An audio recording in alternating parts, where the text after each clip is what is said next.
Un joug est utilisé pour deux bœufs, deux traits pour tirer ensemble la charrette ou la charrue. Le Seigneur veut que nous soyons ses partenaires, comme les deux bœufs sous le même joug.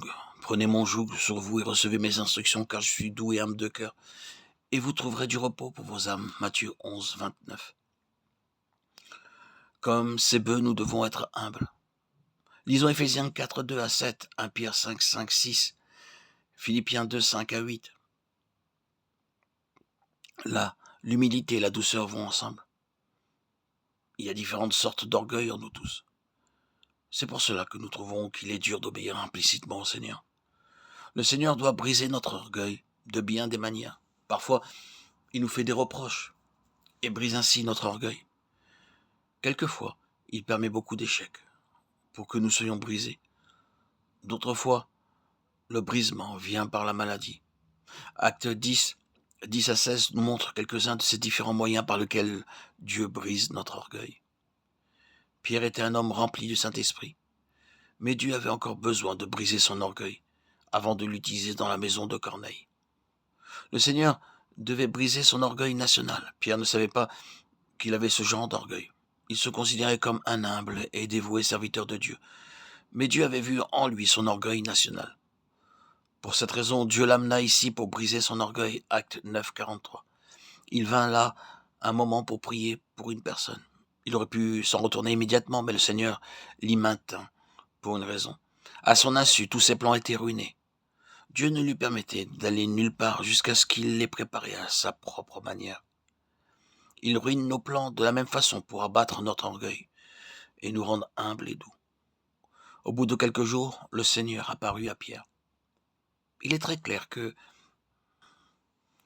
le Seigneur lui parla lui-même, alors qu'il voyait une nappe s'abaisser pleine de quadrupèdes, de reptiles et d'oiseaux, et qu'une voix lui disait « Lève-toi, Pierre, tue et mange ».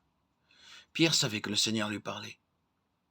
Et il dit, malgré cela, « Non, Seigneur, car je n'ai jamais rien mangé de souillé ni d'impur. » Pierre dit non, comme s'il en savait plus que Dieu.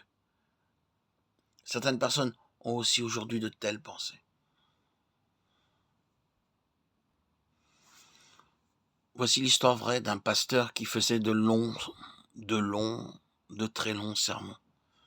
Les gens lui demandèrent dans une pétition de ne pas prêcher plus de 20 minutes.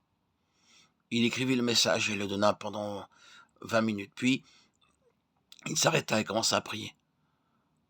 Tout ce qu'il n'avait pas dit dans le message, il le dit dans la prière. On lui avait demandé de ne pas prêcher plus de 20 minutes, mais rien ne lui avait été indiqué quant à la prière.